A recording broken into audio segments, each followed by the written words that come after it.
اعمال کا وسیلہ دینا 100% جائز ہے، اس میں کوئی گنجائش نہیں۔ حدیث پاک سنیے، میرے رسول پاک سید عالم صلی اللہ علیہ وسلم نے فرمایا بنی اسرائیل کے 3 لوگ تھے، نیک آدمی تھے، سفر پہ جا رہے تھے تو بارش تیز آ گئی، صحیح بخاری کی حدیث ہے، تیز بارش آئی، ایک غار میں پناہ لی بارش سے بچنے کے لیے۔ اچانک طوفان آیا تو ایک پتھر لڑک کر غار کے منہ کے آگے گر گیا، اندھیرا چھا گیا، اندر اندھیرا، طوفان ہے، پریشانی ہے۔ میرے حبیب پاک علیہ السلام فرماتے جب اندھیرا دم گھٹنے لگا، اندھیرا ہونے لگا، پریشان ہونے لگے، ایک بولا، کہنے لگا اگر زندگی میں کوئی نیک کام کیا ہے تو اس کو یاد کر کے دعا مانگو،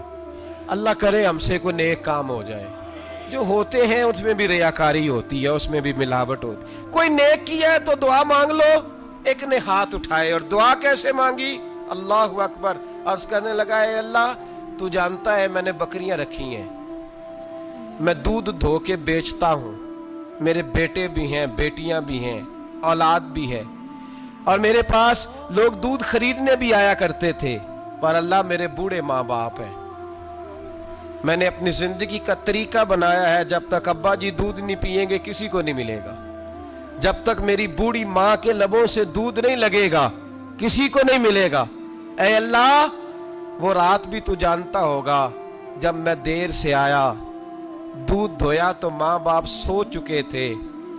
عرش کے مالک تو بھولا نہیں کرتا، تو بھولنے سے پاک ہے، میرے رب میں دودھ کا پیالہ لے کے ساری رات کھڑا رہا ماں باپ کے سرانے، نہ میں نے دودھ بیچا نہ میں نے بچوں کو دیا، آدھی رات کے بعد ان کی آنکھ کھلی، انہوں نے دودھ پیا، اے اللہ میری اماں بھی مجھ سے بڑی راضی ہوئی، میرا باپ بھی بڑا راضی ہوا، مالک اگر وہ عمل واقعی تجھے قبول ہے تو اس مصیبت سے نجات دے دے۔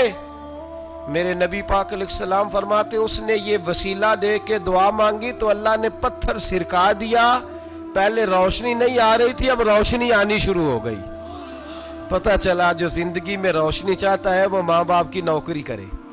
جو زندگی میں روشنی چاہتا ہے وہ ماں باپ کی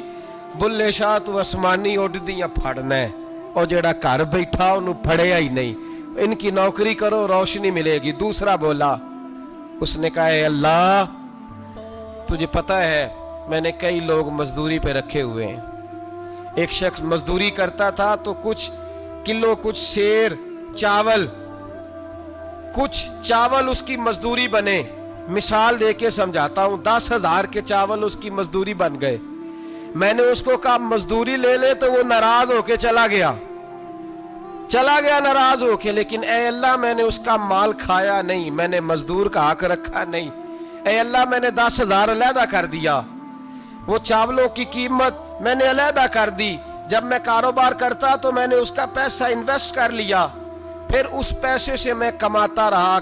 رہا، ایک وقت آیا کہ زمانے بیت گئے، وہ 10,000 10 لاکھ یا جو سمجھ لے 10 کروڑ ہو گیا، کئی گائیں کئی اونٹ کئی پلاٹ آ گئے، اے اللہ کئی زمانے کے بعد وہ مزدور لوٹا اور کہنے لگا صاحب میں غریب ہو گیا ہوں، تنگ دستی آ گئی ہے، بوڑھا ہو گیا ہوں، وہ میرے پیسے تو دے دیں، تم اے اللہ میں بے ایمان نہیں ہوا، ایک رتی برابر بھی میرے دل میں میل نہیں آئی، میں نے کہا یہ اتنی درجن گائیں تیری، یہ اونٹ تیرے، یہ پلاٹ تیرے، وہ کہنے لگا تو مجھ سے مذاق کرتا ہے، میرے تو تھوڑے سے چاول تھے، یوں سمجھ لے 10,000 کے اور اتنا کچھ، میں نے کہا وہ تیرے پیسے تو ناراض ہو کے چلا گیا، میں نے ڈھونڈا تو ملا نہیں، وہ تیرے پیسے میں نے انویسٹ کیے تو آج یہ سارا سرمایہ اسی کا ہے، اے اللہ وہ بوڑھا مزدور جب اتنی گائیں ملی، اتنے اونٹ ملے، اتنے اسے پلاٹ ملے تو وہ روتا دعائیں دیتا گیا، اے اللہ اگر تجھے میرا وہ عمل قابل قبول ہے تو اس مصیبت سے نجات عطا فرما۔ میرے نبی پاک سید عالم صلی اللہ علیہ وسلم فرماتے پتھر تھوڑا اور ہٹ گیا، اب تیسرا بولا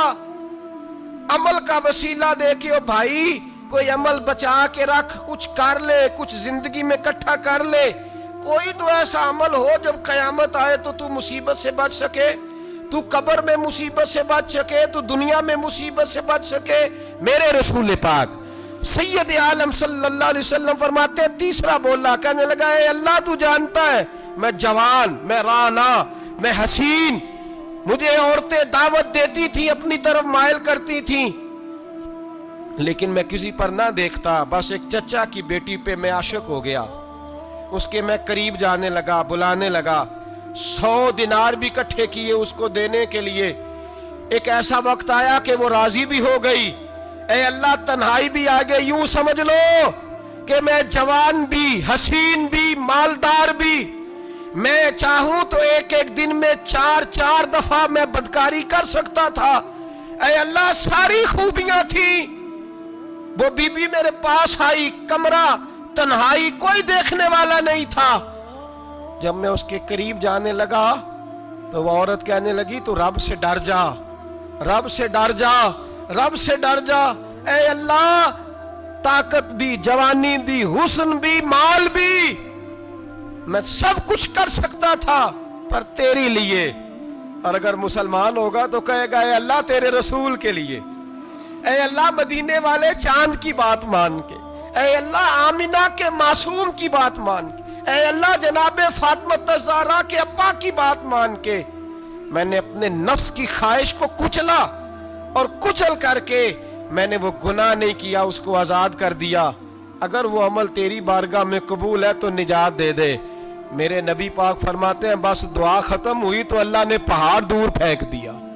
اللہ نے نجات دے دی۔ اللہ کرے میری ملت کے جوان کو بھی یہ نیکی نصیب ہو جائے، اللہ کرے ماں باپ کی خدمت کرنے والے بن جائیں، اللہ کرے ہم مزدوروں کا حق دینے والے بن جائیں، اللہ کرے ہم بے ایمانی دھوکے بازی کو چھوڑ دیں۔ اگر کوئی ایسا عمل ہوگا تو اللہ دنیا میں بھی نجات دے گا مشکلوں سے، قبر میں بھی اللہ نجات عطا فرمائے گا، قیامت میں بھی اللہ عمل کا وسیلہ دینا رب کی بارگاہ میں جائز ہے۔ بولیے اللہ کے ناموں کا وسیلہ دینا جائز ہے۔ کوئی بھی عبادت اگر خلوص کے ساتھ کی جائے، میرے نبی پاک نے فرمایا فرض نماز پڑھ کے تو جو دعا بھی مانگے گا رب تیری قبول فرما لے گا، فرض نماز پڑھ کے جو دعا بھی مانگے گا اللہ تیری، اس کا مطلب ہے اعمال کی برکت سے اللہ دعائیں قبول کرتا ہے، اللہ دعائیں قبول،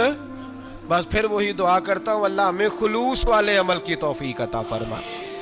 اچھا اگر یہ والا وسیلہ جائز ہے تو بتائیے نبی پاک کا وسیلہ جائز نہیں؟ عمل میں تو کوئی کوتاہی ہو سکتی ہے لیکن حضور کی وجاہت میں کوئی کوتاہی ہو سکتی، نبی پاک کی رحمت میں کوئی کمی ہو سکتی؟